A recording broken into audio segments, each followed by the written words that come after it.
Selamat sore semuanya. Pada kesempatan kali ini, saya akan ingin melakukan presentasi project Business Intelligence saya, yaitu analisis sentimen tiga kelas pada ulasan pengguna aplikasi Gojek menggunakan metode deep learning, kontekstual, dan data yang tidak seimbang. Pertama, saya akan menjelaskan latar belakang masalahnya. Nah, online review merupakan suatu sumber informasi yang penting yang dapat mempengaruhi keputusan pembelian konsumen. Konsumen cenderung mengandalkan ulasan online untuk mengurangi risiko dan ketidakpastian sebelum membeli atau menggunakan produk baru. Oleh karena itu, ulasan pengguna yang tersedia secara online tidak hanya berfungsi sebagai media berbagi pengalaman, tetapi juga sebagai dasar pertimbangan utama bagi konsumen eh, untuk melakukan pembelian atau penggunaan suatu produk. Nah, perkembangan layanan digital ini eh, yang meningkatkan jumlah ulasan online yang berisikan opini dan tingkat kepuasan pengguna, sehingga menjadi sumber yang penting sebagai alat pengambilan keputusan berbasis data. Gojek sebagai salah satu penyedia layanan digital terbesar di Asia Tenggara tentu saja memiliki volume ulasan yang tinggi. Nah, analisa ulasan tersebut dapat digunakan sebagai uh, metode uh, input apa saja yang perlu ditingkatkan atau dipertahankan. Nah, yang pertama saya akan lakukan adalah melihat dari penelitian terdahulu.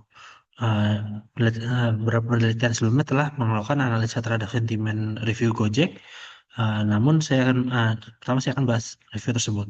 Yang pertama adalah sentimen analysis for customer review, uh, case study of Gojek expansion oleh Alvia Revananda dan Irfandi Tholib. Nah, penelitian ini menganalisa sentimen ulasan pengguna Gojek menggunakan 3.111 tweet dari aplikasi Twitter sebagai bagian dari bisnis intelijen.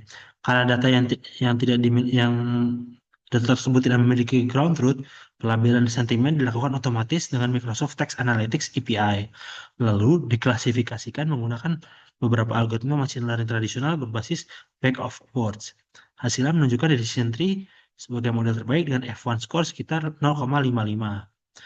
Namun bisa dibilang performanya masih sangat rendah akibat keterbatasan data, kualitas tabel otomatis, serta karakteristik tweet yang noisy dan multilingual. Sehingga penelitian ini masih bisa dikembangkan lagi dengan pendekatan deep learning yang lebih kontekstual dan robust.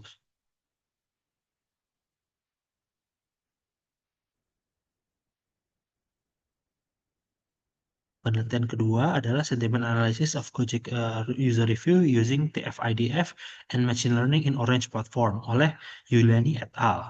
Nah, penelitian ini melakukan analisis sentimen ulasan menggunakan aplikasi Gojek dari Google Play Store menggunakan pendekatan NLP dan algoritma machine learning pada platform Orange. Dataset yang digunakan penelitian ini adalah 3.615 ulasan yang dilabeli berdasarkan rating menjadi dua kelas, positif dan negatif. Kemudian direpresentasikan menggunakan TF-IDF dan diuji dengan 5 algoritma klasifikasi. Hasilnya menunjukkan neural network sebagai model terbaik dengan akurasi 93,2. Namun, penelitian ini masih bergantung pada fitur tradisional dan model non-kontekstual, serta data dari satu platform dan model tertentu. Yang Penelitian terakhir yang saya akan jadikan pacuan adalah comparison of logistic regression, multinomial multinomial NB, SVM, dan NKNN method on sentiment analysis of Gojek app review on Google Play Store. Nah, oleh Maulana et al. Penelitian ini membandingkan logistic regression, multinomial, naive Bayes, SVM, dan KNN untuk analisis sentimen ulasan aplikasi Gojek di Google Play Store menggunakan fitur TF-IDF. Hasil dari penelitian ini menunjukkan bahwa logistic regression memiliki performa terbaik sekitar 82,45% akurasi, sedangkan KNN memiliki performa terburuk. Nah, masalahnya model yang digunakan penelitian ini masih berupa machine learning tradisional. eh, dan representasi fitur non-kontekstual, sehingga belum eksplorasi potensi pendekatan deep learning untuk meningkatkan pemahaman semantik ulasan pengguna.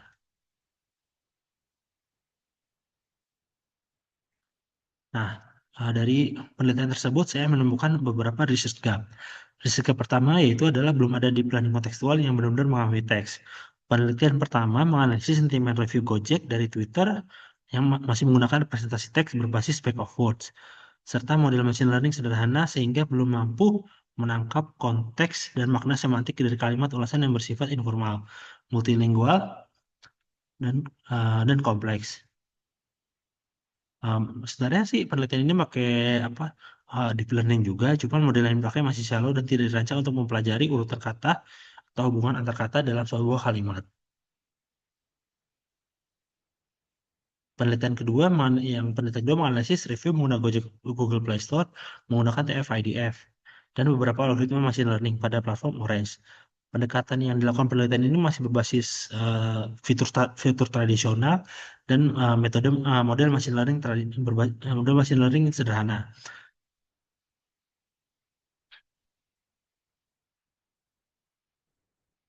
Model ketiga secara gamblang membandingkan logistic regression, naive Bayes, SVF, dan KNN dalam analisis sentimen ulasan Gojek. Penelitian ini hanya menggunakan model machine learning klasik dengan representasi TF-IDF.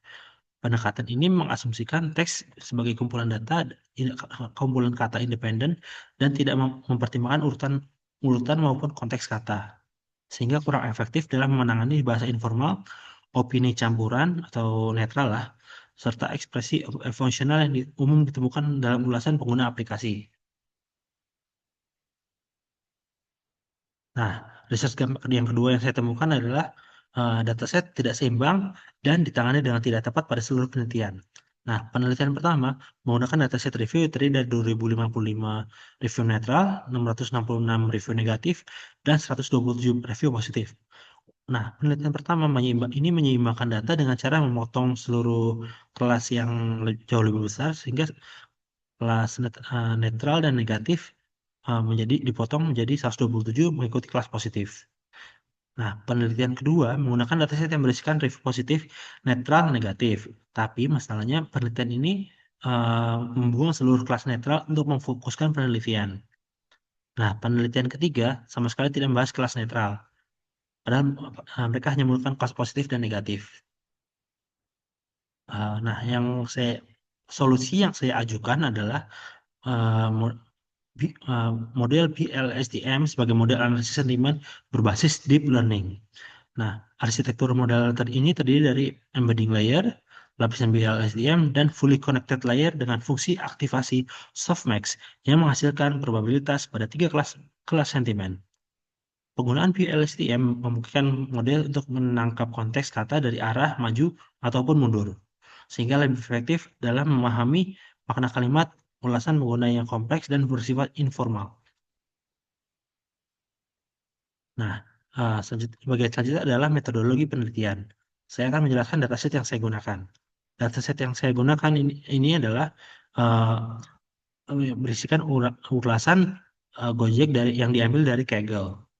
Dataset terdiri dari 225.000 dua ulasan dengan distribusi kelas sebagai berikut, yaitu 54.171 ulasan negatif, 9.460 ulasan netral, dan 161.371 ulasan positif. Dataset ini terdiri dari 5 fitur, yaitu username, konten atau ulasan, score, atau kapan ulasan tersebut dibuat, dan up version atau pada versi apa review uh, review itu dibuat. Berikut adalah contoh 5 data teratas dari dataset tersebut. Sebelum datanya digunakan, tentu saja saya harus melakukan pra pemrosesan data. Uh, Hal ini dilakukan untuk menyiapkan data agar data itu bisa diproses dalam model deep learning. Proses ini meliputi lower casing atau menjadikan seluruhnya data huruf kecil semua, lalu penghapusan nilai kosong, mengecek apabila ada kelas yang nilainya kosong, lalu manual labeling. Di sini maksudnya saya dalam dari review itu saya label mana review yang positif, mana yang negatif, mana yang netral. Hal ini saya lakukan dengan cara saya cara lakukan berdasarkan bintangnya atau berdasarkan ratingnya. Untuk rating 1 sama 2, saya klasifikasi sebagai negatif. Bintang 3 itu netral, bintang 4 dan 5 itu positif. Lalu ada yang terakhir saya lakukan tokenisasi teks. Lalu dataset ini dibagi menjadi data latih dan data uji dengan perbandingan 80% data latih dan 20% data uji. Pembagian data dilakukan menggunakan teknik stratified splitting untuk memastikan proporsi pada kelas sentimen pada data latih dan data uji tetap konsisten dengan distribusi data asli. Pendekatan ini penting untuk menjaga validitas evaluasi uh, pada kondisi data yang tidak seimbang. Lalu untuk modelnya saya menggunakan 2 model. Untuk baseline modelnya saya pilih TF-IDF dengan logistic regression. Nah, model ini dipilih karena pada penelitian uh, pada penelitian 3 tersebut model ini digunakan semua. Jadi, yang dilakukan adalah model ini adalah mereka merepresentasikan teks uh, mengubah ulasan tersebut menjadi vektor numerik berbasis frekuensi data.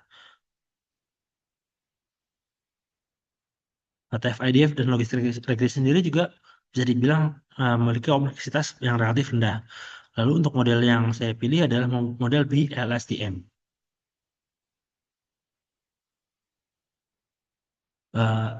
Selanjutnya saya akan menjelaskan bagaimana saya menangani ketidakseimbangan data. Jadi kan tadi data yang saya pilih itu benar-benar secara sekilasnya terlihat bahwa dia tidak seimbang kan ya. Ada 100.000, ada yang 200.000. Sedangkan yang paling minoritas itu kelas netral sekitar 7.000.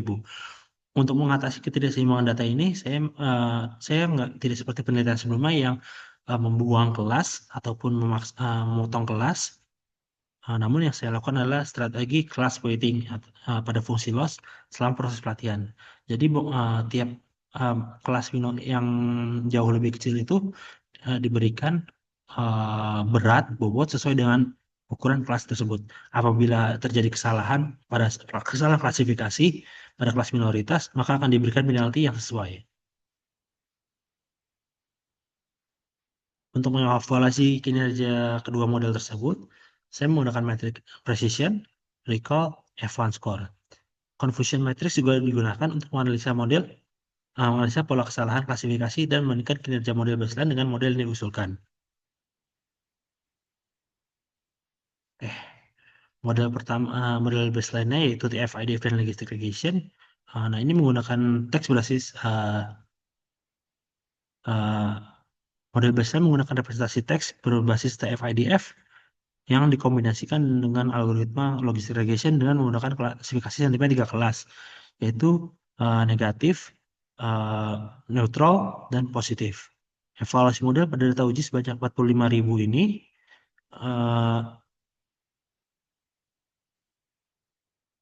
dengan distribusi kelas yang tidak seimbang sesuai dengan proporsi dataset asli. Berdasarkan hasil pengujian, model TF-IDF logistic regression memperoleh nilai akurasi sebesar 83% dengan makro F1 skor sebesar 0,63 dan weighted F1 skor sebesar 0,86. Nilai akurasi dan weighted F1 skor yang relatif tinggi ini menunjukkan bahwa model mampu mengklasifikasi sentimen mayoritas dengan baik, khususnya pada kelas positif yang mendominasi dataset. Pada kelas sentimen negatif, model baseline menghasilkan nilai precision sebesar 0,79, recall sebesar 0,74, dan F1 score sebesar 0,76. Hal ini menunjukkan bahwa model cukup efektif dalam mengidentifikasi ulasan negatif, namun masih ada sejumlah ulasan negatif yang salah diklasifikasikan sebagai kelas lain. Untuk kelas sentimen netral, performa model baseline relatif rendah dengan nilai precision sebagai 0,14, recall 0,40, dan F1 score sebesar 0,21. Nah, ini masalah rendahnya ini mengindikasikan bahwa banyak ulasan yang diprediksi sebagai netral sebenarnya berasal dari kelas lain, sementara nilai recall yang lebih tinggi menunjukkan bahwa model cenderung memprediksi kelas netral secara berlebihan. Kondisi ini dapat disebabkan oleh karakteristik kelas netral yang ambigu secara linguistik, serta jumlah data yang sangat terbatas dibandingkan kelas lainnya. Untuk kelas positif sendiri, nilai presisinya 0,97, recall 0,89, dan F1 score 0,93. Hal ini menunjukkan bahwa pendekatan TF-IDF mampu menangkap pola kata-kata umum yang sering muncul pada ulasan positif, terutama karena kelas ini merupakan kelas mayoritas dalam dataset. Secara keseluruhan, model TF-IDF Logistic Regression ini menunjukkan bahwa pendekatan machine learning tradisional berbasis fitur statistik masih mampu memberikan performa yang cukup baik pada kelas mayoritas, namun memiliki keterbatasan dalam mengenali konteks dan membedakan sentimen pada kelas minoritas, terutama pada kelas neutral dan negatif.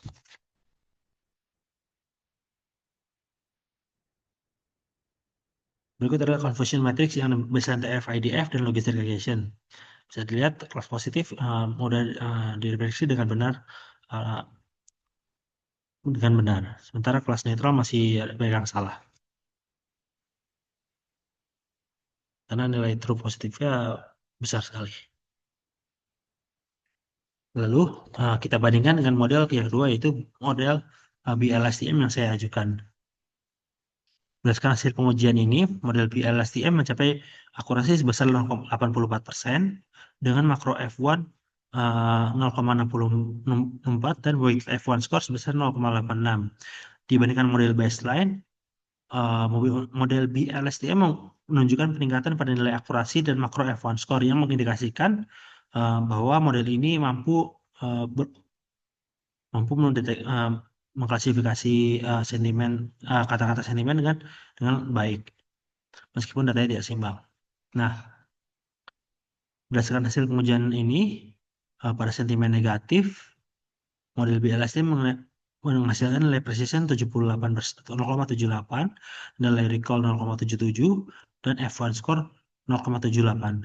Nah, dibandingkan model baseline, ada peningkatan pada nilai recall dan F1 score yang menunjukkan bahwa model BLSTM lebih mampu mengenali ulasan negatif dan mengurangi jumlah kesalahan klasifikasi pada kelas ini. Nah, peningkatan ini mengindikasikan bahwa pemodelan urutan kata dan konteks kalimat melalui BLSTM memberikan keuntungan dalam memahami keluhan pengguna yang disampaikan dengan bahasa informal dan beragam. Untuk kelas sentimen netral sendiri, model BLSTM memperoleh nilai presisi sebesar 0,15, recall 0,36, dan F-Score 0,21.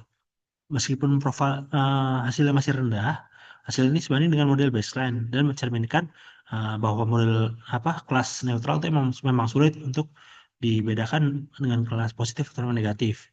Karena kan berdasarkan datasetnya juga kelas netral ini benar-benar minoritas ya. Jadi ya datasetnya masih terbatas.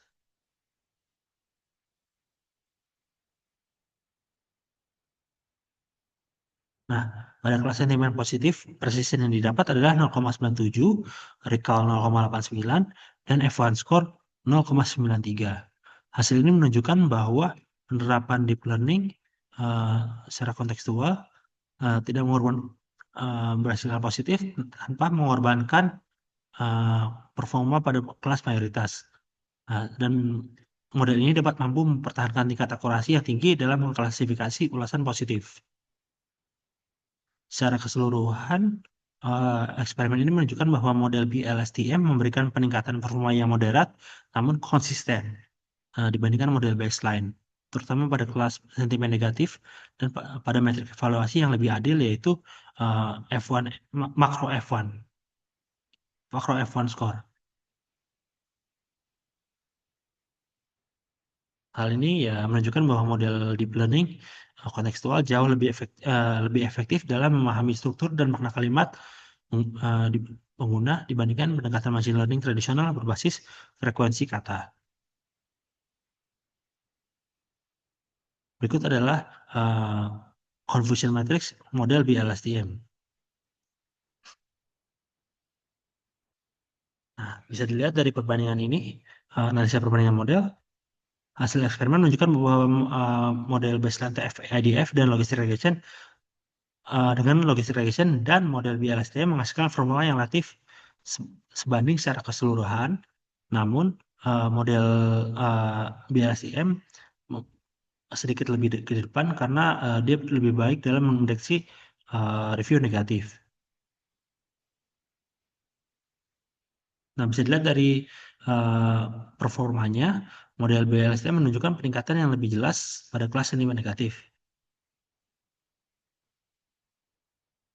Pada kelas sentimen pada kelas sentimen netral, kedua model menunjukkan masih performa yang relatif rendah ya lah ya, jujur aja. Uh, dan hampir sama karena permasalahan seperti yang saya sebutkan tadi, data data terbatas dan kelas netral yang secara inherent pasti kan dia ambigu datanya ya. Nah, pada kedua model ini masih benar-benar masih struggle dalam deteksi kelas ini sehingga ya, namun ya hmm, ini balik lagi uh, karena data set sendiri yang kurang. Nah, pada kelas positif, kedua model menunjukkan performa yang setara dan hampir dan identik dengan F1 score sebesar 0,93. Hal ini menunjukkan bahwa penerapan BLSTM tidak mengorbankan performa pada kelas mayoritas untuk meningkatkan performa pada kelas negatif dan netral. Secara keseluruhan, peningkatan performa yang diperoleh pada model BLSTM bersifat moderat namun konsisten, terutama pada metrik evaluasi makro F1 score. Hasil ini menunjukkan bahwa pendekatan deep learning kontekstual memberikan keuntungan dalam memahami konteks dan struktur kalimat ulasan dibandingkan pendekatan machine learning tradisional berbasis fitur statistik.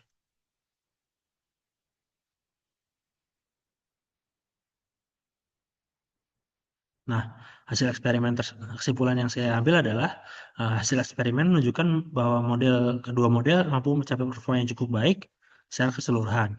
Namun model BLSTM menunjukkan peningkatan performa yang lebih konsisten pada metrik evaluasi yang lebih adil terhadap data tidak seimbang, khususnya makro F1 score, serta pada kelas sentimen negatif. Peningkatan ini mendikatakan bahwa pemodelan konteks tekstual melalui BLSTM lebih efektif dalam memahami struktur dan makna kalimat ulasan penggunaan dibandingkan pendekatan berbasis fitur statistik tradisional, terutama dalam mengenali keluhan pengguna yang bersifat minoritas namun kritikal. Nah, meskipun performa pada kelas netral itu masih rendah pada kedua model, nah ini menunjukkan tantangan dalam analisis sentimen tiga kelas, khususnya karakteristik linguistik yang ambigu serta keterbatasan jumlah data netral. Nah, dengan mempertahankan data netral ini uh, dan tidak melakukan manipulasi distribusi data, penelitian ini memberikan evaluasi yang lebih realistis dibandingkan penelitian sebelumnya yang menyederhanakan permasalahan dengan menghapus kelas tertentu. Secara keseluruhan, penelitian ini menunjukkan bahwa pendekatan deep learning kontekstual dalam penanganan ketidakseimbangan kelas melalui class weighting mampu memberikan peningkatan performa yang moderat namun bermakna dalam analisis sentimen tiga kelas. Temuan ini diharapkan dapat menjadikan dasar bagi pengembangan sistem analisis sentimen yang lebih akurat dan aplikatif dalam mendukung evaluasi layanan digital berbasis ulasan pengguna. Terima kasih atas perhatiannya. Assalamualaikum warahmatullahi wabarakatuh.